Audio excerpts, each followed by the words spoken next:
Hello, അപ്പോൾ നമ്മൾ പുതിയ വീഡിയോയിലേക്ക് എല്ലാവർക്കും സ്വാഗതം. അപ്പോൾ ഇന്ന് എന്താ ഉണ്ടാക്കുന്നത് വെച്ചാൽ ഒരു സ്പെഷ്യലായിട്ടൊരു ഫുഡായിട്ടാണ് കേട്ടോ.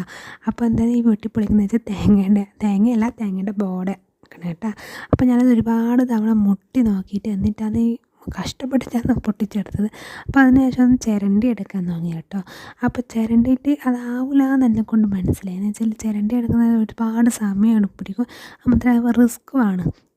അപ്പോൾ ഞാൻ എന്ത് ചെയ്തെന്ന് വെച്ച് കഴിഞ്ഞാൽ അത് മിക്സീൻ്റെ ജാറിലിട്ടിട്ട് പീസായിട്ട് മുറിച്ചിട്ടിട്ട് മിക്സീൻ്റെ ജാറിലിട്ടിട്ട് പൊടിച്ചെടുക്കാമെന്ന് കരുതി കേട്ടോ. അതാകുമ്പോൾ എന്താ പറയുക, നമ്മൾ തേങ്ങ ചിരകുന്ന സമയം കൊണ്ട് പൊടിച്ച് കിട്ടുമല്ലോ. പിന്നെ ഈ ബോഡ തേങ്ങ ചിരട്ടി എടുക്കാമെന്ന് വെച്ച് കഴിഞ്ഞാൽ ഭയങ്കര റിസ്ക്കുള്ള പണിയാണ്, ഒരുപാട് സമയം എടുക്കും. പിന്നെ അത് ചിരട്ടയിലല്ലല്ലോ ഉള്ളത്. അപ്പോൾ ഞാൻ ഈ ചെന്ന് നോക്കുന്നത് തമ്പ് എണീറ്റോ എന്നാണ് കേട്ടോ.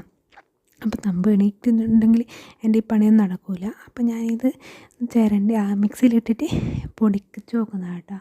അപ്പോൾ വെച്ചാൽ ഫസ്റ്റ് ട്രിപ്പ് പൊടിച്ച് നോക്കിയിട്ടുണ്ട്. അപ്പോൾ അത് ഓക്കെ ആയിട്ടുണ്ട്. അപ്പോൾ ഞാനതിങ്ങനെ നോക്കിക്കൊണ്ടിരിക്കുന്നതാണ് അതായിനോ ഇല്ലയോ എന്ന്. അപ്പോൾ എന്ന് വെച്ച് കഴിഞ്ഞാൽ ഇത് ഞാൻ ഉണ്ടാക്കാൻ കാരണം വെച്ചാൽ ഒരാൾ എനിക്ക് ഈ ചമ്മന്തിപ്പൊടി തന്നിരുന്നു കേട്ടോ. എനിക്ക് ഒരുപാട് ഇഷ്ടപ്പെട്ടിട്ടുണ്ട്. അപ്പോൾ അവരോട് ഞാനിത് എങ്ങനെയാണ് ഉണ്ടാക്കുന്നതെന്ന് ചോദിച്ച് മനസ്സിലാക്കിയിട്ട് ആണിത് ഞാൻ ഉണ്ടാക്കാമെന്ന് കരുതി കേട്ടോ. അപ്പോൾ എന്ന് വെച്ചാൽ സൂപ്പർ ടേസ്റ്റാണ്. ഇതുണ്ടെങ്കിൽ എനിക്ക് ചോറ് നന്നായിട്ട് തിന്നാൻ പറ്റും കേട്ടോ. അപ്പോൾ ഞാൻ ആ മിക്സീൻ്റെ ജാറിലിട്ടിട്ട് പൊടിച്ചിട്ടുണ്ട്. നമ്മൾ ഈ പൊടിച്ച് വെച്ചത് വേറൊരു പ്ലേറ്റിൽ മാറ്റി വെക്കുക കേട്ടോ. അതിന് ശേഷം നമ്മൾ എടുക്കേണ്ടത് എന്താണെന്ന് വെച്ചാൽ ചെറിയ ചുവന്ന ഉള്ളിയില്ലേ, അതൊരു 5-8 എടുക്കുക. ഞാൻ തേങ്ങയുടെ അളവനുസരിച്ചിട്ടാണ് കേട്ടോ ഞാൻ എടുത്തിട്ടുള്ളത്. ഒരു 5-8 എടുക്കുക. അത് തോല് കളഞ്ഞിട്ട് നന്നായിട്ടൊന്ന് അതിൻ്റെ വെള്ളത്തിൻ്റെ ഒരു പശ ഉണ്ടാവില്ലേ, അതൊക്കെ ഒന്ന് തുടച്ച് കളഞ്ഞിട്ട് എന്ത് ചെയ്യുക, പീസായിട്ട് മുറിച്ചിടുക കേട്ടോ. അപ്പം മുറിച്ചിട്ടുമ്പോൾ അതിൻ്റെ കണ്ണിൽ നിന്ന് വെള്ളം വീഴുന്നുണ്ടായിരുന്നു. ഞാൻ കുറച്ച് എക്സ്പ്രഷൻ ഇട്ടേ, എന്തായാലും വെള്ളം വരുന്നില്ലേ, കുറച്ച് എക്സ്പ്രഷൻ കൂടി കിടക്കട്ടെ എന്ന് കരുതിയിട്ട് അത് മുറിച്ചിടുമ്പോൾ കുറച്ച് എക്സ്പ്രഷൻ ഇട്ടേ കേട്ടോ. അപ്പോൾ അതിന് ശേഷം നമ്മൾ ഇഞ്ചി തോല് കളഞ്ഞിട്ട് ഒരു ഇഞ്ചി തികച്ചു കൊടുക്കേണ്ടി വരില്ല, മുക്കാഭാഗം അരഭാഗം വേണ്ടി വരും.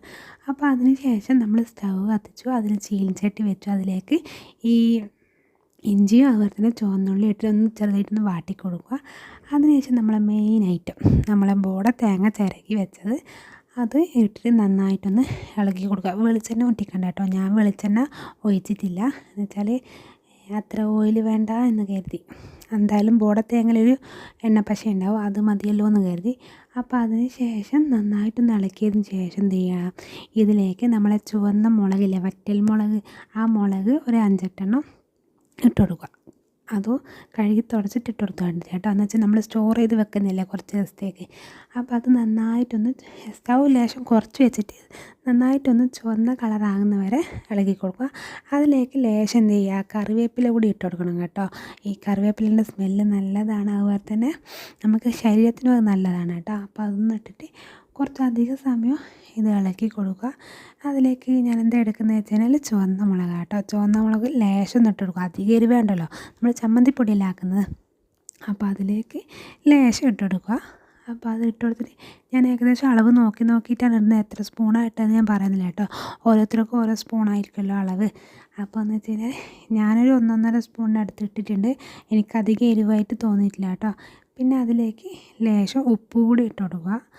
ഉപ്പ് ആവശ്യത്തിനിട്ട് ടേസ്റ്റ് നോക്കിയിട്ട് മാത്രമേ അധികം ഇടണ്ടും കേട്ടോ. എന്ന് വെച്ച് കഴിഞ്ഞാൽ ഇതിൻ്റെ ഒരു അളവ് കൂടിക്കഴിഞ്ഞാൽ രസം ഉണ്ടാവില്ലല്ലോ. അപ്പോൾ ഞാൻ ലേശം ഇട്ട് നോക്കിയിട്ട് ടേസ്റ്റ് നോക്കിയിട്ടാണ് പിന്നെയും ഉപ്പിട്ടത് കേട്ടോ. അപ്പോൾ അത് ഇട്ടിട്ട് നന്നായിട്ടൊന്ന് ചുവന്ന കളറാകുന്നത് വരെ നന്നായിട്ടൊന്ന് ഇളക്കി കൊടുക്കുക കേട്ടോ.